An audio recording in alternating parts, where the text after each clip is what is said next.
नवंबर में महंगाई 79 माह की कम तरीन सतह यानी 4.9% पर रहने के बाद आज स्टेट बैंक की मॉनेटरी पॉलिसी कमेटी का इजलास हुआ और तवक्कात के मुताबिक शरह सूद को मजीद 2% कम करके 13% कर दिया गया, यानी 22% की बुलंद तरीन सतह से शरह सूद अब 9% कम होकर 13% पर आ गई है।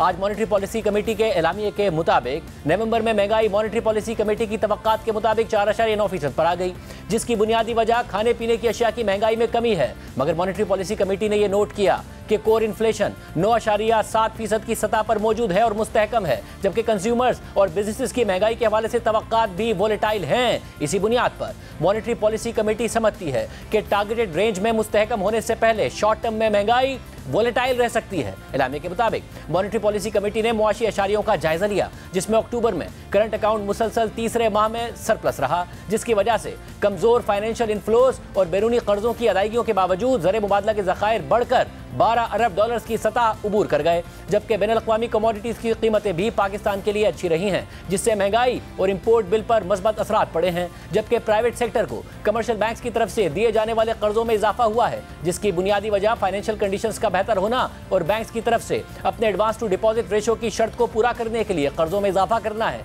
जबकि टैक्स रेवेन्यू का शॉर्टफॉल मजीद बढ़ गया है। इन डेवलपमेंट्स को देखते हुए कमेटी के मुताबिक शरह सूद में मजमूई कमी के आसार आने वाले क्वार्टर्स में भी नजर आएंगे।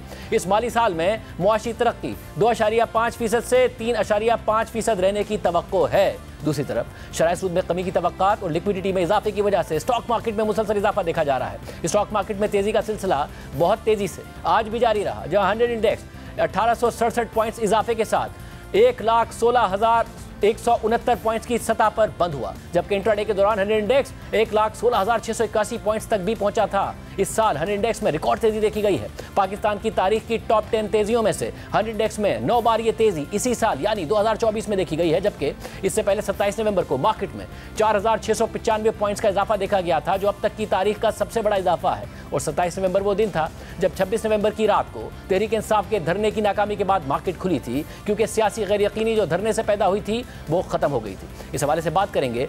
Governor state bank Jameel Ahmed साहब हमारे साथ मौजूद हैं। बहुत सारे सवालात हैं जो पैदा हो रहे हैं कि आने वाले 6-7 माह में इकोनॉमी कैसी रहेगी, इन्फ्लेशन के खतरात कैसे रहेंगे, बैरूनी अदायगियों जो पाकिस्तान को करनी है वो पाकिस्तान कैसे करेगा, ज़र मुबादला के ज़खायर कैसे मुस्तहकम रहेंगे, तमाम इशूज़ पर बात करेंगे। Governor state bank of Pakistan Jameel Ahmed साहब हमारे साथ मौजूद हैं। बहुत शुक्रिया जमील अहमद साहब हमें शो में ज्वाइन करने के लिए। ज़ाहिर दरमियान में स्टेट बैंक पर यह तनकीद भी हुई कि आपने ज़रूरत से ज़्यादा मॉनेटरी पॉलिसी को सख्त रखा हुआ है, हालांकि इन्फ्लेशन कम हो रही है, बट फाइनली इन्फ्लेशन भी कम हुई है और शरह सूद भी बहुत ज़्यादा कम हो गई है। मगर 9.7% की कोर इन्फ्लेशन, क्या खतरा अभी भी महसूस कर रहा है state bank monetary policy committee के जो मीडियम रेंज में टारगेट है 5 से 7% का, उसे हासिल करने में ज़रा देर हो जाए? जी अस्सलाम वालेकुम खानज़ादा साहब, सबसे पहले तो आप का शुक्रिया कि आपने इस प्रोग्राम में मुझे मदऊ किया। आज मॉनेटरी पॉलिसी कमेटी का अजलास हुआ और जैसे कि आपने अपने इंट्रोडक्टरी रिमार्क्स में कहा कि हमने शरह सूद जो है वो 15% से कम करके 13% कर दी, 2% का जो है वो इसमें आज कमी की गई है। और उसके बहुत सारे अंडरलाइंग जो रीज़न्स हैं वो हमने अपनी मॉनेटरी पॉलिसी स्टेटमेंट में भी दिए हैं, और साथ साथ जो है वो हमने इस मीटिंग के बाद में एक हमने जो एनालिस्ट हैं मुख्तलिफ, उसमें मुआशी तज्ज़ियाकार होते हैं, वो लोकल भी होते हैं, उसमें फॉरनर्स भी होते हैं, उनको हमने बड़ी डिटेल्ड ब्रीफिंग दी है और उसमें वो सारी रीज़न जो है वो हमने उनको उसमें उनको जो है वो पूरा उसमें अपडेट किया है। तो 2-3 बातें बस मैं इसमें करना चाह रहा था। जैसे आपने पहले आपने रिमार्क्स में भी कहा कि एक तो फूड इन्फ्लेशन जो है वो उसमें काफ़ी कमी आई है, और आपको अगर याद हो को जब ओवरऑल इन्फ्लेशन जो है वो 38% पे पीक किया था जून 2023 में, तो उस वक्त हमारा फूड इन्फ्लेशन जो है वो कोई 48% के करीब पहुंच गया था। तो आप देखें 48% से कम होके इस वक्त जो फूड इन्फ्लेशन है वो तकरीबन ना होने के बराबर है। और दूसरा जो है वो हमारा एनर्जी का जो इन्फ्लेशन था वो भी बहुत बढ़ गया था, उसमें उस वक्त भी उसका भी लेवल बहुत ज़्यादा हो गया था, तो उसका भी अब अभी जो है वो 3-4% पे आ गया। तो उसके नतीजे में फूड इन्फ्लेशन में कमी और एनर्जी इन्फ्लेशन में कमी के नतीजे में जो हमारा जो ओवरऑल जो CPI है वो इस वक्त 4%, पिछले महीने में 4.9% पे आ गया। तो इसमें लेकिन साथ साथ हमने अपने स्टेटमेंट के अंदर भी एक चीज़ का जो काफ़ी जिक्र किया है वो ये है कि जो हमारा जो कोर इन्फ्लेशन है वो अभी भी बहुत स्टिकी है, मतलब उसमें जो कमी तो आ रही है लेकिन उसका जो कम होने की जो रफ्तार है वो ज़रा स्लो है। और ये एक कंसर्न वाला फैक्टर है कि जो जिसको हमें बहुत क्लोजली देखना है, क्योंकि जो कोर इन्फ्लेशन जब तक भी नीचे नहीं आएगा तो तब तक हम ज़रा कंसर्न रहते हैं कि जो हमारा ओवरऑल इन्फ्लेशन है वो जो गो के कम हो गया है, लेकिन उसमें अभी भी उसके रिलेटेड जो है वो रिस्क फैक्टर्स मौजूद हैं। तो अब हम इसको बहुत क्लोजली आगे चल के मॉनिटर करेंगे, लेकिन मैं समझता हूँ कि अभी इस वक्त जो इन्फ्लेशन की सूरत हाल जो ओवरऑल 4.9%, कहाँ 38% और कहाँ 4.9%, तो आप ये देखें सिर्फ 1.5 साल के अरसे में हमारा ये तकरीबन जो है वो 35% का 34% का जो है इन्फ्लेशन में कमी आई है। तो इससे मैं समझता हूँ कि जो गैर यकीनी की सूरत हाल 1-1.5 साल पहले थी वो अब बिल्कुल उसमें काफ़ी स्टेबिलिटी आपको नज़र आती है, और ये यकीनन इसमें हमारे कंज्यूमर्स जो हैं उनको आगे चल के इसका बहुत फ़ायदा होगा। साहब, और ये जो इन्फ्लेशन में कमी है इसके ज़ाहिर है क्योंकि वो तवक्कात से ज़्यादा है तो शरह सूद में कमी आई है, तो इसके जो इम्पैक्ट आएगा सूद की अदायगियों पर, उस पर आने से पहले मैं ये जानना चाह रहा हूँ कि अभी तो ज़ाहिर बेस इफेक्ट बहुत ज़्यादा मेजर है जो किक इन किया हुआ है, क्योंकि पिछले साल नवंबर में 29%, दिसंबर में 29%, सितंबर में 31% और फिर मई जून जुलाई में 38, 29, 28% की महंगाई थी। जब हम मार्च, अप्रैल, मई और जून में जाएंगे तो 20, 17, 11, 12% की इन्फ्लेशन होगी, यानी कि जो बेस इफेक्ट है वो कम होगा। तो हम एक्सपेक्ट करें कि सिंगल डिजिट में इस साल इन्फ्लेशन क्लोज होगी या ना करें? इनिशियल जो टारगेट था 11.5 से 13.5%, उससे तो इशारा दे रहा है मॉनेटरी पॉलिसी कमेटी का जो एलामिया है कि उससे कम रहेगी इन्फ्लेशन, बट क्या सिंगल डिजिट में एक्सपेक्ट किया जाए? जी, इसमें एक तो पहले मैं ये थोड़ा सा इसका ज़रा जिक्र कर दूं कि जो जब भी पॉलिसी रेट बढ़ता है तो उसका इम्पैक्ट भी इमीडिएट नहीं आता, उसमें थोड़ा टाइम लैग होता है, और हम ये कहते हैं कि उससे 6 से 8 हफ्ते 6 से 8 क्वार्टर का जो है वो टाइम लैग होता है, और उसके बाद उसका पूरी तरह इम्पैक्ट जो है वो सामने आता है। इसी तरह जब कम होना शुरू होता है तो अब जैसे हम पिछले 6 माह से इसको कम कर रहे हैं तो लेकिन उसका इम्पैक्ट अब जो है वो आहिस्ता आहिस्ता आना शुरू हुआ है, लेकिन इसका पूरा इम्पैक्ट जो है वो अभी भी उसमें थोड़ा 4-6 क्वार्टर लगेंगे पूरी तरह जब इसका जो है वो इम्पैक्ट सामने आएगा।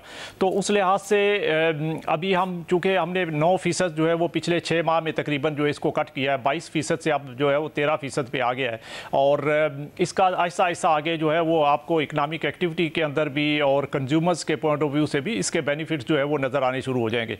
जो इसका गोइंग फॉरवर्ड का जो पाथ है, जो जिसमें हम ये जो हमारी जो तवक्को है वो ये है कि अभी 3-4 माह तो इन्फ्लेशन जो है वो कम रहने की तवक्को है, लेकिन उसके बाद जो 3-4 माह के बाद जो है इसमें थोड़ा इजाफा होना शुरू हो जाएगा, और उसका जैसे बेस इफेक्ट ख़त्म होना एक रीज़न है, और इसके अलावा कुछ और 1-2 चीज़ें भी पाइपलाइन में जो हैं तो उसका इम्पैक्ट आएगा। और लेकिन ओवरऑल मैं समझता हूँ कि अभी जो हमारी असेसमेंट है वो बढ़ेगा तो ज़रूर, लेकिन वो इतना नहीं बढ़ेगा कि जिससे हमें कोई बहुत वो कंसर्न वाली बात हो। और उसके बाद लेकिन अच्छी बात यह है कि अगला फिस्कल ईयर जब शुरू होगा तो towards the end of 2025 calendar year, तो उस स्टेज के ऊपर जाके जो हमारी जो मीडियम टर्म रेंज है जो कि हमने एक रखा हुआ है लेवल के, हमने इन्फ्लेशन को 5 से 7% के दरमियान लाना है।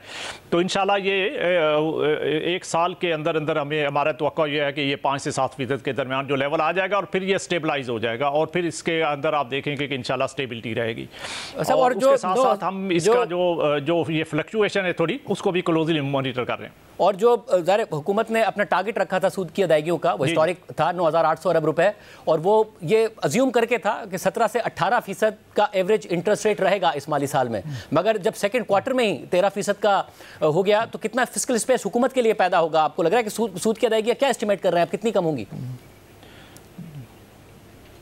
जी, इसमें बिल्कुल आपने ठीक कहा कि जब बजट बनाया गया था तो इसका रेट का जो अज्यूम किया गया था वो ज़रा हायर साइड के ऊपर था, क्योंकि उस वक्त जो पॉलिसी रेट जो है वो 22% के करीब चल रहा था। तो 22% को देखते हुए गवर्नमेंट ने आगे उसका इन्फ्लेशन में कमी को देखते हुए वो जब बजट बनाया था तो रेट जो है वो हायर साइड पर रखा था, लेकिन अब चूँकि ऑलरेडी 13% पे आ गया, और अगर आप देखें तो मार्केट के अंदर जो इस वक्त जो बोरिंग हो रही है या जो गवर्नमेंट जिस रेट के ऊपर बारो कर रही है वो तकरीबन 12% के करीब है। तो इस चीज़ को देखते हुए हमने ये असेसमेंट अनाउंसमेंट की है और हमने ये पिछली मॉनेटरी पॉलिसी कमेटी की मीटिंग के बाद पब्लिकली भी इसको अनाउंस किया था कि हमारे ख्याल में ये 9.8 ट्रिलियन जो 9.8 ट्रिलियन का जो उस वक्त बजट के अंदर रखा गया था, ये अमाउंट कम होके तो ये तकरीबन 8.5 से नीचे आ जाएगा, कोई 8.3 ट्रिलियन। तो यानी 1.5 ट्रिलियन का इस साल जो है वो इंटरेस्ट में गवर्नमेंट को जो है वो सेविंग होगी। जो बजट जो रखा हुआ है उसके मुकाबले में तकरीबन 1.5 ट्रिलियन कम खर्चा होगा और इसी की वजह से गवर्नमेंट जो है ओवरऑल अपना जो फिस्कल डेफिसिट का लेवल है जो 6% के करीब रखा हुआ है, तो इंशाल्लाह उसको मीट करने में कामयाब होगी। अभी तक का जो ट्रेंड है वो यही बता रहा है। लेकिन साथ साथ जो है वो रेवेन्यू के साथ जी मुकम्मल कीजिएगा रेवेन्यू के हवाले से, क्योंकि रेवेन्यू के हवाले से कमेंट मॉनेटरी पॉलिसी कमेटी के उसमें भी मौजूद है। रेवेन्यू के जी तो रेवेन्यू के अंदर आपने देखा कि थोड़ा सा अभी जो पहले क्वार्टर के अंदर जो थोड़ी कमी आई है और अभी जो पिछले जो लेवल था उससे थोड़ा कम आया है, तो उसमें हम समझते हैं कि इसको 338 बिलियन की कमी जो है, तो इसको भी गवर्नमेंट अपने एंड के FBR बहुत एक्टिवली इस पे काम कर रहा है और वो हमें उम्मीद है कि इसका जो है वो लेवल अगर पूरा होता है तो फिर हम जो असल इशू है जो प्राइमरी टारगेट को मीट करना, जो कि हमने IMF के साथ कमिट किया हुआ है 2.1% का, तो वो जब ये रेवेन्यू साइड के अंदर और फर्दर इंप्रूवमेंट आएगी तो इंशाल्लाह वो टारगेट भी पूरा होगा। लेकिन वो एक एरिया है जिसके ऊपर जो है हमें फर्दर काम करने की ज़रूरत है। सब और मुझे ये बताएगा कि एक अब जो डिबेट आ रही है वो ये कि जब से स्टेट बैंक की ऑटोनॉमी आई उस वक्त बहुत ज़्यादा क्रिटिसिज्म हो रहा था, मगर उसके फ़ायदे अब नज़र आने लगे हैं और फ़ायदे ज़ाहिर इस तरीके से नज़र आने लगे कि जो रिजर्व मनी ग्रोथ है वो कंट्रोल हुई, इन्फ्लेशन अब कंट्रोल होती नज़र आ रही है।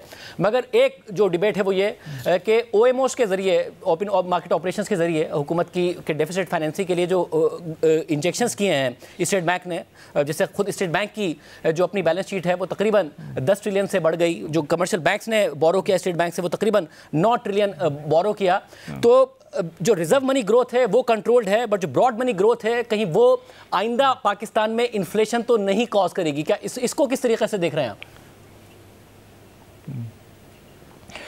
जी, पहले बात तो ये कि ये OMO जो हम करते हैं और उसके नतीजे में जो बैंक्स बोरो करते हैं, तो इस वक्त तो ये पिछले कुछ हफ्तों से या इवन महीनों से ये तो बैंक्स के लिए एक खसारे का सौदा है, क्योंकि हमसे वो इस वक्त जो है वो 15% पे पिछले कुछ देर से बोरो कर रहे हैं, क्योंकि हम पॉलिसी रेट से नीचे बैंक्स को लेंड नहीं करते। लेकिन बैंक्स आगे जो गवर्नमेंट को दे रहे हैं, तो आपने देखा है कि अभी लास्ट ऑक्शन के अंदर वो 12% से भी कम पे उन्होंने लेंड किया है।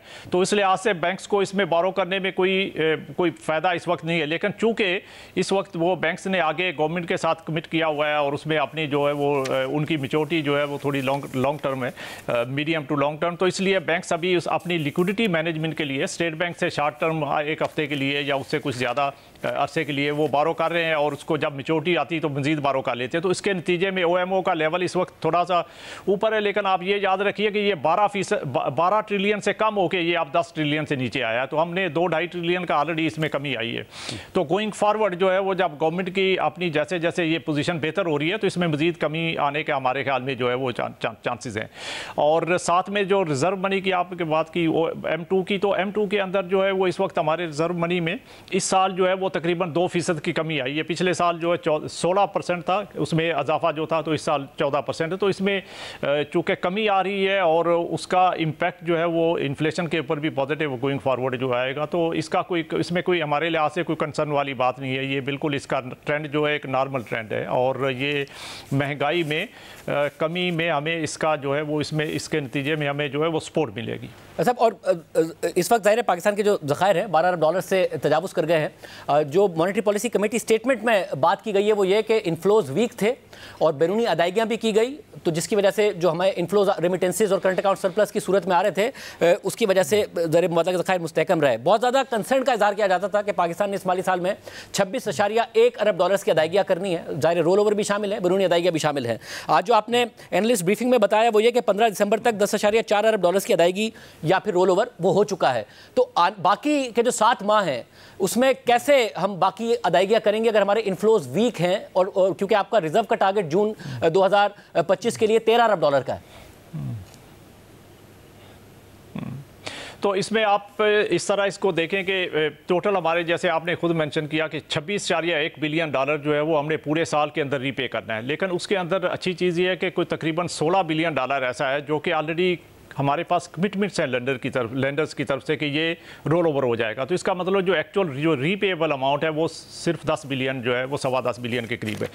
अब इस 10-10.25 बिलियन जो एक्चुअली हमने रीपे करना है इस साल के अंदर, उसमें से जो है वो ऑलरेडी 5 बिलियन से ज़्यादा हमने पे कर दिया। कोई 5 बिलियन से ज़्यादा रोल ओवर हो चुका है और 5 बिलियन से ज़्यादा पे कर चुके हैं हम। तो इसका मतलब ये है कि अभी बाकी के 6.5 माह जो हैं इसमें हमें सिर्फ 5 बिलियन के करीब जो है ना और रीपे करना है। और आप देखें कि हमारे रिजर्व इस वक्त 12 बिलियन डॉलर के करीब है और 12 बिलियन डॉलर्स के रिजर्व के साथ हमें 5 बिलियन डॉलर पे करना इस साल के अंदर जो है वो बिल्कुल इसमें ज़रा भी जो है वो मुश्किल नहीं आएगी। लेकिन आप साथ साथ ये भी रखें कि याद रखें कि हमारे रिजर्व्स के अंदर इस वक्त इजाफा हो रहा है।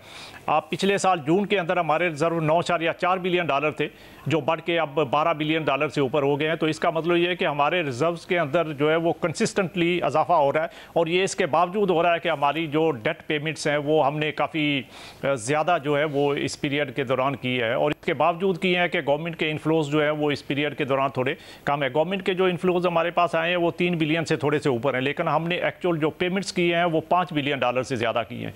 तो तकरीबन 2 बिलियन डॉलर जो है वो हमने अपने रिजर्व से को मैनेज किया और इसके बावजूद हमारे रिजर्व जो है वो बढ़े हैं। साहब अब इस पे ज़रा एक दो तरफा तनकीद है और वो रिजर्व जो मेंटेन हुए हैं वो ज़ाहिर इंटर बैंक से स्टेट बैंक ने बोरो किया। पिछले फिस्कल ईयर में कोई 6 अरब डॉलर उठाए जबकि तकरीबन 573 मिलियन डॉलर उठाए आप लोग ने जून में। जुलाई में तकरीबन 722 मिलियन डॉलर्स उठाए, यानी कि मुसलसल खरीदारी कर रहा है स्टेट बैंक इंटर बैंक से। उस पर तनकीद ये हो रही है कि अगर ये ना करता है स्टेट बैंक तो डॉलर जो है वो बहुत ज़्यादा गिर जाता, जिससे इन्फ्लेशन और ज़्यादा कम होती। तो डॉलर की वैल्यू है वो आर्टिफिशियल वैल्यू है। दूसरी तरफ से माजी में तनकीद होती थी कि स्टेट बैंक इंजेक्ट कर रहा होता है, अब यह है कि बहुत ज़्यादा बाय कर रहा है और डॉलर इन्फ्लेटेड है। तो इसमें आप एक तो पहले ये देखें कि साल 1.5 साल पहले जब हम बात करते थे तो आपको याद है कि उस वक्त हमारे पे ये जो डिस्कशन जो हो रही होती थी कि एलसीज जो है वो कोई ओपन नहीं हो रही, कोई हमारी जो है वो डिविडेंड पेमेंट्स नहीं हो रही, कोई हमारी जो है वो एयरलाइंस की पेमेंट्स नहीं हो रही, कोई रॉयल्टी पेमेंट नहीं हो रही। तो इस किस्म की बातें होती थी। अभी आपने देखा कि सारी की सारी हमने वो पेमेंट्स जो है वो ऑन टाइम करवाई हैं, जिसके अंदर जो है वो हमारे इम्पोर्ट्स की एलसीज भी नॉर्मल वे में ओपन हो रही हैं। डिविडेंड पेमेंट्स हमने सारे का सारा बैकलॉग जो है उसमें पिछले साल क्लियर किया। 2.2 बिलियन डॉलर की हमने पेमेंट्स किए हैं। उसके एज कम्पेयर टू जो उससे पिछले साल 300 मिलियन डॉलर, तो तकरीबन 7 गुना ज़्यादा हमने पेमेंट की। और उसके बावजूद जो है वो हमारा जो है वो करंट अकाउंट का डेफिसिट जो है वो भी मैनेजेबल लेवल पे रहा और हमारे रिजर्व भी बढ़े। तो अब जो है वो आज आपको कोई ये शिकायत नहीं आएगी कि एलसीज ओपन नहीं हो रही या हमारी पेमेंट्स नहीं हो रही। जो अब जो आप जो तनकीद जो करने वाले ज़ाहिर है उनको तो कुछ ना कुछ तनकीद करने के लिए कुछ ना कुछ चाहिए। तो अब उन्होंने ये तनकीद करनी शुरू कर दी है कि हम डॉलर बाइंग कर रहे हैं। तो ज़ाहिर है डॉलर बाइंग अगर मार्केट के अंदर सरप्लस लिक्विडिटी है तो सेंट्रल बैंक बाई करेगा। अगर उसमें कोई शॉर्टफॉल होता है तो हम उसमें सप्लाई भी करते हैं। और आपने देखा कि पीछे हमारा जो जब बहुत ज़्यादा करंट अकाउंट का डेफिसिट था 17.5 बिलियन का, आपको याद है 2022 में 2022 के अंदर 17.5 बिलियन डॉलर का करंट अकाउंट डेफिसिट था, जो कि बहुत बड़ा डेफिसिट था। तो उस वक्त हमने बहुत ज़्यादा जो है वो डॉलर सेलिंग की थी। लेकिन उसके बाद जो है वो 2023 के अंदर थोड़ा हमारी पोजीशन जो है वो बेहतर हुई, लेकिन पिछले साल बहुत बेहतर हुई। तो हमने पिछले साल भी बहुत ज़्यादा बाइंग की थी और इस साल जो है वो अभी भी अब पिछले जो पहले 5 माह इसके अंदर भी हमने बाइंग की हैं। तो इसके नतीजे में हमने ना सिर्फ अपनी डेट रिपेमेंट्स जो है वो टाइमली की हैं, बल्कि हमने अपने रिजर्व्स को जो है वो उसमें भी खातर खा इजाफा किया है। और आप शाहजेद साहब एक बात बहुत याद रखिएगा कि अब जो हमारे रिजर्व्स हैं ये 12 बिलियन के, ये हमने किसी से बारो नहीं किए हुए, ये हमारे अपने जो जनरेट किए हुए रिजर्व्स हैं जो कि हमने किसी को रीपे नहीं करनी। तो आप इसकी डेट की हमारे डेट की कंपोजिशन देखें कि कैसे बदली है कि हमने एक तो रिजर्व्स जो है अपने सोर्सेज से जनरेट किए हैं और इनको बारो नहीं किया, और दूसरा हमने अपने जो फॉरेन डेट है उसमें भी बहुत सब्सटेंशियल इंप्रूवमेंट की है। हमारा फॉरेन डेट आपको याद है कि जब 2022 के जून में 100 अरब डॉलर था और आज भी हमारा डेट जो है वो फॉरेन डेट जो है वो 100 अरब डॉलर से कम है। ये हुआ कि पिछले 2.5 साल के अंदर हमने अपने एक्सटर्नल डेट कम हुआ, बट दोस्त ममालिक के डिपॉजिट्स है ना जो रोल ओवर ना हो तो हमें देने पड़ेंगे और हमारे रिजर्व्स गिर जाएंगे। जी, अगर देखिए उसमें तो हम चूंकि आईएमएफ प्रोग्राम के अंदर हैं और आईएमएफ प्रोग्राम के अंदर होते हुए उस जब प्रोग्राम ये शुरू हुआ था तो उसमें आपको याद है कि उसकी एक शर्त ये थी कि ये जो हमारे जो बायलैटरल पार्टनर्स हैं वो कमिटमेंट देंगे कि इसको जो है वो रोल ओवर करते रहेंगे। तो इसलिए वो अश्योरेंस तो उन्होंने आईएमएफ को भी दी हुई है और हमारे पास भी उसकी अश्योरेंस है कि they will continue to roll over these deposits for the currency of the programme. तो जब तक आईएमएफ का प्रोग्राम है 2027 तक, तो जून 27 तक, तो तब तक ये रोल ओवर जो है वो होते रहेंगे। और अगर पेमेंट करने की नौबत जब आएगी तो इंशाल्लाह हमारे रिजर्व आप देखिएगा कि उस वक्त तक इतने अच्छे होंगे कि we will be able to repay. उसमें कोई हमें कोई अब हमारा जो है वो ट्रेंड आप देखें कि बहुत पॉजिटिव है और उसके नतीजे में ये ऑब्लिगेशंस मीट करना हमारे लिए कोई मुश्किल काम नहीं है। अच्छा, अब ये डॉलर की वैल्यू है, जाहिर इसमें पाकिस्तान में हमेशा डिस्प्यूट ही रहता है और दोनों तरफ के आर्ग्यूमेंट होते हैं। अब जो दूसरी तरफ का आर्ग्यूमेंट है वो ये है कि ट्रंप के इलेक्शन के बाद दुनिया भर की करेंसीज डॉलर के मुकाबले में गिरी हैं। ब्रिटिश पाउंड तकरीबन 5% गिरा है, यूरो गिरा है, कैनेडियन डॉलर गिरा है, दीगर करेंसीज जो कि फिक्स या पैक्ड नहीं है डॉलर के साथ, मगर रुपया उसी सतह पर मुस्तहकम रहा है। तो दूसरी तरफ से भी आर्गुमेंट आता है कि जी यहाँ पे भी कुछ आर्टिफिशियल है जिसके बाद में नुकसान हो सकता है। वो सर आर्टिफिशियल के ज़माना चला गया, ये तो अब बिल्कुल मार्केट डिटरमिन्ड है। और उसमें आप देखें कि जितना हमारे पास हमने जो रिफॉर्म्स किए हैं, जो एक्सचेंज कंपनीज़ के हमने रिफॉर्म्स किए हैं, और जो आपको याद है कि इंटर बैंक का और जो ओपन मार्केट के रेट में कितना फ़र्क होता था और किस तरह उसमें वोलेटिलिटी होती थी, तो ये सब रिफॉर्म्स के नतीजे में और स्मगलिंग के ऊपर क्रैकडाउन के नतीजे में, जिसमें हमें लॉ इन्फोर्समेंट एजेंसीज़ की भी पूरी मदद हासिल है, तो उसके नतीजे में ये सब इंप्रूवमेंट्स आई हैं और ये जेन्युइन स्ट्रक्चरल रिफॉर्म्स के नतीजे में इंप्रूवमेंट है। इसमें कोई आर्टिफिशियल जैसे इंटरवेंशन आप या कुछ लोग बात करते हैं तो ऐसा इस तरह का बिल्कुल भी कोई नहीं है। ये बिल्कुल जो है वो हमने मार्केट के ऊपर चीज़ें छोड़ी हुई हैं। हम सिर्फ ये कर रहे हैं कि हम इसको बड़ा क्लोजली हर चीज़ को मॉनिटर कर रहे हैं और जहाँ भी कोई प्रॉब्लम नज़र आता है तो हम उसमें बहुत स्विफ्ट एक्शन करते हैं। उसमें बिल्कुल जो चाहे कोई एक्सचेंज कंपनी गड़बड़ करे, चाहे किसी बैंक के अंदर प्रॉब्लम हो, तो हम जो है वो अपना जो सुपरवाइजरी रोल है उसको पूरी तरह अदा करते हैं। और उसी के नतीजे में आप देखें कि इस वक्त जो है वो इंटर बैंक और करंट मार्केट का जो रेट का डिफरेंस है वो बहुत नैरो है और इसके अलावा रेट के अंदर भी स्टेबिलिटी है। और सबसे बड़ी इसकी बात ये है कि मार्केट में जो कॉन्फिडेंस जो बिल्डअप हुआ है और उसके नतीजे में जो पॉजिटिव इम्पैक्ट हमारे रिटर्न्स के ऊपर, हमारे रेमिटेंसेस के ऊपर आया है। तो इस वक्त हमारे रेमिटेंसेस आपको याद है कि ये पिछले साल जो है वो 30.3 बिलियन डॉलर के थे। इस साल हम ये प्रोजेक्शन कर रहे हैं कि पूरे साल के हमारे रिजर्व जो रेमिटेंसेस हैं इंशाल्लाह 35 बिलियन डॉलर से ऊपर जाएंगे। और ये अभी जो पहले 5 माह के अंदर जो है वो क्लोज टू 3 बिलियन डॉलर की एवरेज के साथ इसमें इजाफा हो रहा है। और अभी 15 दिन के अंदर भी ये ट्रेंड जो है वो दिसंबर में भी ये ट्रेंड जो है वो कंटिन्यू कर रहा है। तो एक तो हमारा रेमिटेंसेस बहुत बड़े हैं, दूसरे हमारे जो एक्सपोर्ट्स का लेवल है उसके अंदर भी आपने देखा है कि जो पीबीएस का डाटा है उसमें तकरीबन 12.6% का जो है वो इजाफा आया है। स्टेट बैंक का जो बैलेंस ऑफ पेमेंट का डाटा उसके अंदर भी जो तकरीबन 8-9% का इजाफा है। तो ये एक तो एक्सपोर्ट्स का लेवल जो है वो बढ़ा हुआ है और दूसरा रेमिटेंसेस में बहुत ज़्यादा इजाफा है। और इसके अलावा जो अदर देन एक्सपोर्ट्स और रेमिटेंसेस फ्लो हैं, जिसमें कि हमारे रोशन डिजिटल अकाउंट्स के फ्लोज हैं, जिसमें हमारे साकरा से रिलेटेड डेवलपमेंट्स हैं, जिसमें हमारे पोर्टफोलियो इन्वेस्टमेंट रिलेटेड जो है वो इनफ्लोज हैं।